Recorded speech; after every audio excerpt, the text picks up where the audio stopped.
January 29th, 2013. Episode 6, Part 2, Hypocrisy and Hope.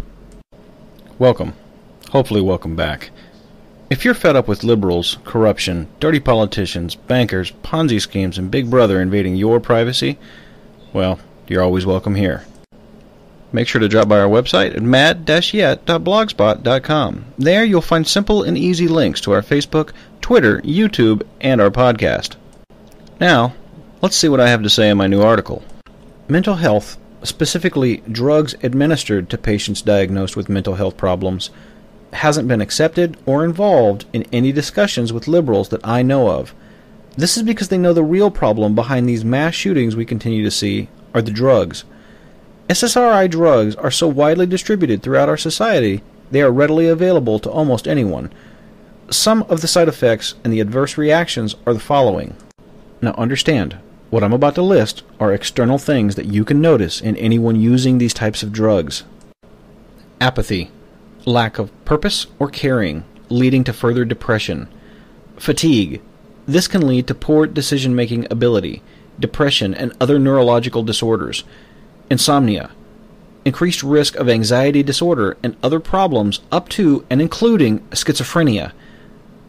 Increased depression, which leads to panic attacks, making them unstable for society. Mania and other psychotic disorders, also known as psychosis. Akathisia, the inability to sit still, aggravated ADHD symptoms. Renal impairment, kidney failure, look for yellow eyes. Vomiting, dehydration, diarrhea, nausea. Do they have thoughts of suicide or other forms of self-punishment? Look for cutting, burning, or hitting themselves. Look for marks and bruises and other outward signs. Are they photosensitive? Paresthesia, feelings of pins and needles on the skin. Watch for the subject to scratch themselves. Dissociative disorders and cognitive disorders. They distance themselves from social groups and are unable to make rational decisions and can even display outward signs of dementia and even delirium. Higher risk of suicide in children and adolescents. Of 74 studies registered with the FDA on these types of drugs, 37 were recorded with positive results in academic journals, while 22 studies with negative results were not published. 11 more showed negative results again, and were published in a way that conveyed a positive outcome. This implies that the pharmaceutical lobbyists, lawyers, and Big Pharma strong-armed the FDA to get the results they wanted so the drugs could be FDA approved and sold to unsuspecting citizens. This implies criminal intent, period. Yet no one is accountable for this travesty. Now, I'm no expert, but what I can say is that if you're a doctor and you prescribe SSRIs to anyone, you could be doing more harm than good. And for the left to simply ignore SSRIs and mental disorders altogether and instead blame the guns for the problem is tantamount to ignoring the problem altogether. There are even lists online to verify the validity of this argument, but no liberal wants to have to put that into any discussion, because this isn't about guns. It's just about control. Here's a quote from dear old Senator Feinstein. If I could have gotten 51 votes in the Senate of the United States for an outright ban, picking up every one of them, Mr. and Mrs. America, turn them all in, I would have done it. I could not do that, the votes weren't there. This was on CBS 60 Minutes, February 5th, 1995. This is proof positive that this woman has an agenda. Liberals will keep attacking from every direction possible until they get your guns, which it looks like they are starting to realize they can't get the votes necessary to achieve. They will try to tax your gun rights out of existence, or even push magazine bans, which John McCain openly states won't do anything to solve the problems. They will push limits to online ammunition sales or even feature restrictions, which we all know doesn't affect the performance of the weapon in any way whatsoever.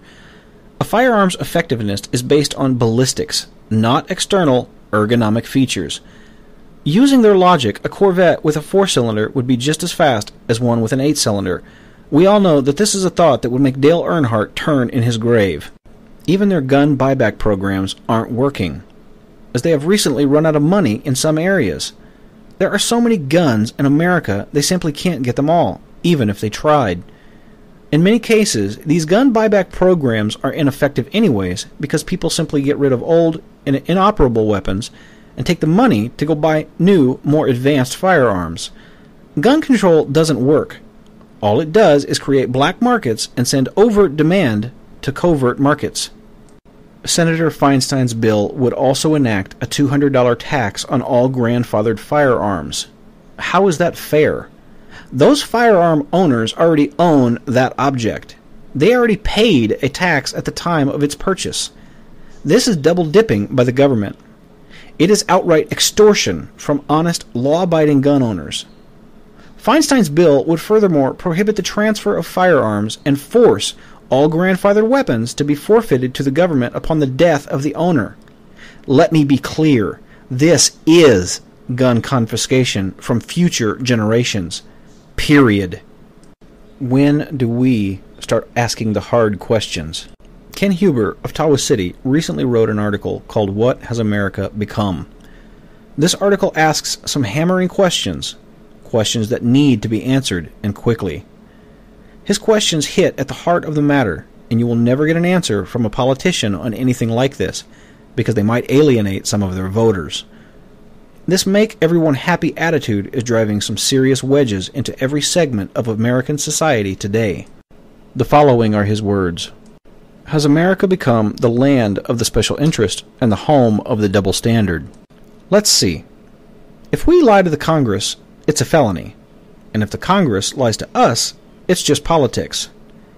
If we dislike a black person, we're racist. If a black person dislikes whites, it's their First Amendment right. The government spends millions to rehabilitate criminals, and they do almost nothing for the victims. In public schools, you can teach that homosexuality is okay, but you better not use the word God in the process. You can kill an unborn child, but it's wrong to execute a mass murderer. We don't burn books in America. We now rewrite them. We got rid of the communist and socialist threat by renaming them progressives. We are unable to close our border with Mexico, but we have no problem protecting the 38th parallel in Korea. If you protest against President Obama's policies, you're a terrorist. But if you burned an American flag or George Bush in effigy, it was your First Amendment right. You can have pornography on TV or the internet, but you better not put a nativity scene in a public park during Christmas. We've eliminated almost all criminals in America. They are now called sick people. We can use human fetuses for medical research, but it's wrong to use an animal. We take money from those who work hard and give it to those who don't want to work. We all support the Constitution, but only when it supports our political ideology. We still have freedom of speech, but only if we are being politically correct. Parenting has been replaced with Ritalin and video games. The land of opportunity is now the land of handouts. The similarity between Hurricane Katrina and the Gulf oil spill is that neither president did anything to help. And how do we handle a major crisis today? The government appoints a committee to determine who's at fault, then threatens them, passes a law, raises our taxes, tells us the problem is solved so they can go back to their re-election campaign. What has happened to the land of the free and the home of the brave? And this concludes Ken Huber's article. You, as a free-thinking human being, need to look inward, recalibrate your moral compass, and start steering away from this despotism, idiocy, and oppressive crap we as a society currently put up with. You need to start seeing things from a different perspective. What kind of perspective? In closing, and I apologize for showing my geekdom here, and possibly invalidating everything I've said, but I think it's relevant. The character of James T. Kirk from the Star Trek series created by Gene Roddenberry is widely considered a cultural icon. Not because of his surreal pausing of sentences, or because of his ravaging of alien women in stories of galaxies far away. No, this character is considered a cultural icon for what he stands for. A person who beats the odds. Every time. We, as a society, haven't had something like that in a long time. I bring this up because of a quote that was said by this character that has stuck with me since I was a child, and I hope it brings things into focus for you. The quote goes as follows: "I don't believe in the no-win scenario." What he was referring to was the Kobayashi Maru test. Gene Roddenberry created this as a no-win scenario for his characters to graduate their academy. I use this example because of the mention of Mr. Heller previously in this article. His novel Catch-22 was about a no-win scenario. Kirk's character represents the antithesis of this novel's subject matter. He is resourceful, smart, and capable. All things despots, tyrants, and liberals hate to deal with. Start thinking in these terms. Prevent the liberal agenda from steamrolling you.